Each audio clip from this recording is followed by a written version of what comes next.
देश में जारी कोरोना वायरस संकट के बीच इलाज के दौरान संक्रमित मरीजों को दी जाने वाली प्लाज्मा थेरेपी पर रोक लगा दी गई है। आईसीएमआर और एम्स ने कोविड मरीजों के इलाज के लिए नई गाइडलाइंस जारी की है। हेल्थ एक्सपर्ट लगातार प्लाज्मा थेरेपी के असरदार नहीं होने की बात कहते आ रहे थे। बहुत राहत की बात यह है कि महामारी की दूसरी लहर के बीच कोरोना का प्रभाव अब कम होता नजर आ रहा है। लगातार 2 दिनों से एक बार फिर पिछले 24 घंटे में 2,63,533 नए मरीजों की पुष्टि की गई है। लेकिन बहुत बड़ी चिंता का विषय यह है कि 4,329 नई मौतों के बाद कुल मौतों की संख्या 2,78,719 हो गई है। देश में कोरोना संक्रमित की संख्या जरूर कम हुई है, लेकिन लगातार कई दिनों से मौत का आंकड़ा 4,000 पार कर रहा है, जो संक्रमण की गंभीरता का स्पष्ट संकेत है। रक्षा अनुसंधान एवं विकास संगठन डीआरडीओ द्वारा विकसित 2DG दवा को लेकर बहुत ही अच्छी खबर सामने आई है।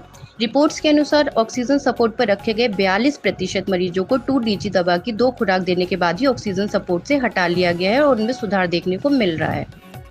लखनऊ में कोरोना महामारी के इस दौर में ह्यूमन वेलफेयर इक्वल जस्टिस संस्था लोगों तक निरंतर मदद राहत पहुंचाने में लगा हुआ है।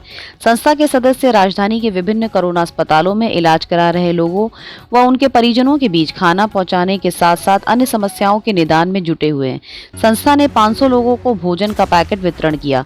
संस्था के संस्थापक हेमंत कुमार मिश्रा ने बताया कि संस्था civil hospital, medical college, Ram Manohar Lohia hospital समेत राजधानी के विभिन्न कोविड अस्पतालों में भर्ती मरीजों के अटेंडेंट को भोजन दे रही है। तौकते के कहर से कर्नाटक में तेज बारिश में अब तक 6 लोगों की मौत हो गई है। वहीं 121 गांव भी प्रभावित हुए हैं। राज्य में 547 लोगों को सुरक्षित निकाला जा चुका है। इन्हें राहत शिविरों में रखा जा रहा है। अरब सागर से उठा तौकते चक्रवात गुजरात तट से टकरा गया। इसके असर से गुजरात के कई हिस्सों में तेज बारिश और हवाएं चलने लगी हैं। वेरावल, सोमनाथ, ऊना, कोडिनार में 80 से 130 किलोमीटर प्रति घंटे की रफ्तार से चल रही है। तूफान का खतरा राजस्थान तक बना हुआ है। ऊना में कई घरों और पेड़ों को नुकसान पहुंचा है। यहां सैकड़ों पेड़ सड़क पर गिर गए हैं। कई गांवों में बिजली सप्लाई पर भी असर हुआ है। चक्रवात से महाराष्ट्र में अब तक 6 लोगों की मौत हो चुकी है, वहीं 14 लोग जख्मी हुए।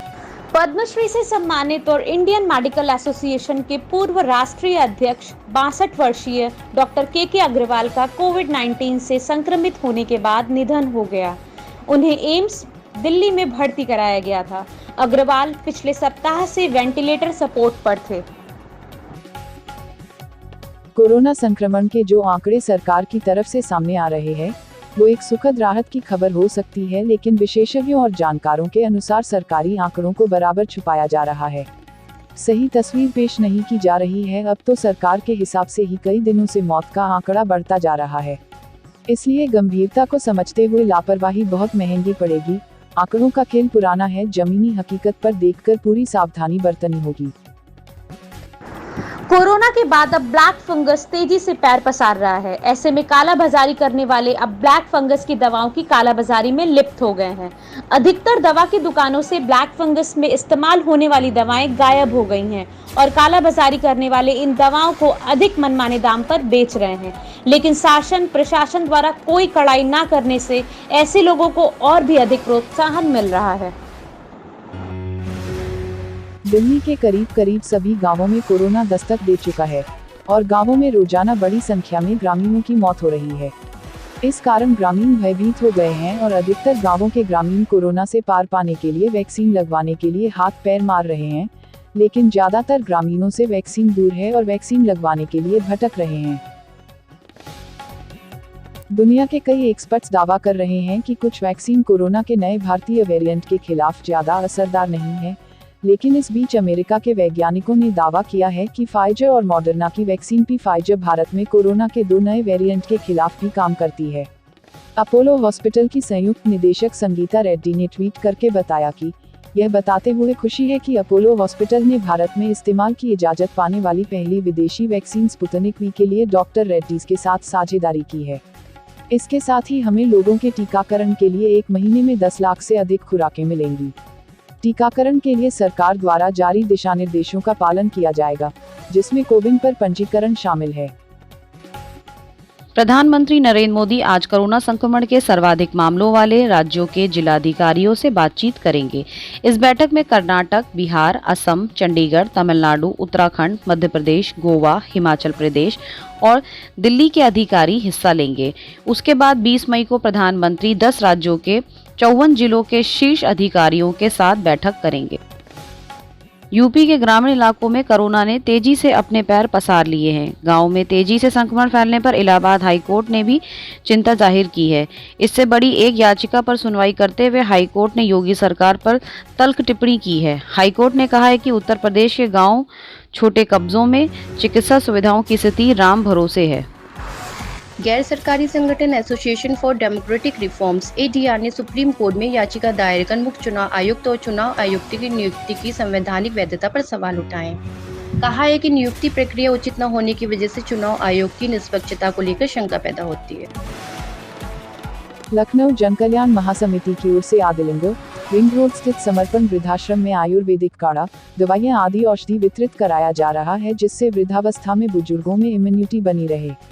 महासमिति के अध्यक्ष उमाशंकर दुबे ने बताया कि जनसहयोग और विभिन्न विभागों से सहयोग लेकर जरूरतमंदों की मदद की जा रही है। इसी कड़ी में राजकीय आयुर्वेदिक मेडिकल कॉलेज लखनऊ के प्रधानाचार्य प्रकाश चंद्र सक्सेना से संपर्क किया गया। उनके सहयोग से समर्पण वृद्धाश्रम में आयुर्वेदिक काढ़ा, दवाइयां आदि औषधि वितरित कराया गया। साथ ही महासमिति की तरफ से मेडिकल किट की व्यवस्था की गई है।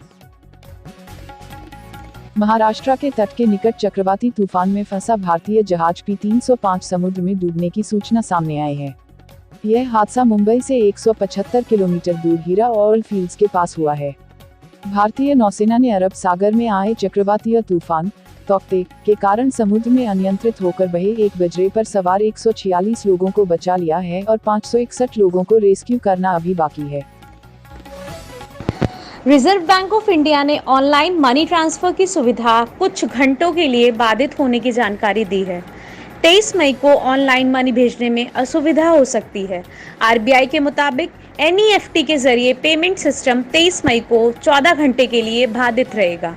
इस दौरान NEFT की मदद से दूसरे अकाउंट में पैसा नहीं भेजा जा सकेगा। वरिष्ठ IPS अधिकारी व मुंबई के पूर्व पुलिस आयुक्त परमबीर सिंह ने सुप्रीम कोर्ट में याचिका दायर की है। इसमें उनके खिलाफ महाराष्ट्र सरकार द्वारा शुरू की सभी जांचों को राज्य सरकार के बाहर स्थानांतरित करने की गुहार लगाई गई है। इजरायली लड़ाकू विमानों द्वारा गाजा में हमास के खिलाफ लगातार भीषण हवाई हमले हो रहे हैं। पिछले सोमवार को हुई ताजा हिंसा के बाद से गाजा पट्टी में 58 बच्चों व 34 महिलाओं समेत करीब 197 लोग मारे जा चुके हैं।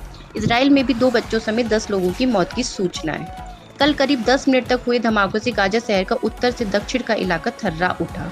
एक बड़े इलाके पर हुई बमबारी पिछले 24 घंटों में सबसे भीषण रही।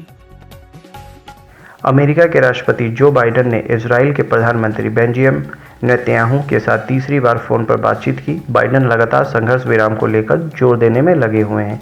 व्हाइट हाउस में कहा कि बाइडेन ने इजराइल को निर्दोष नागरिकों की सुरक्षा सुनिश्चित करने के लिए हर संभव प्रयास करने के लिए प्रोत्साहित किया। दोनों नेताओं ने गाजा में हमास समेत अन्य चरमपंथी संगठन के खिलाफ इजरायली सेना के ऑपरेशन के प्रगति को लेकर बात की। समाचारों से जुड़े रहने के लिए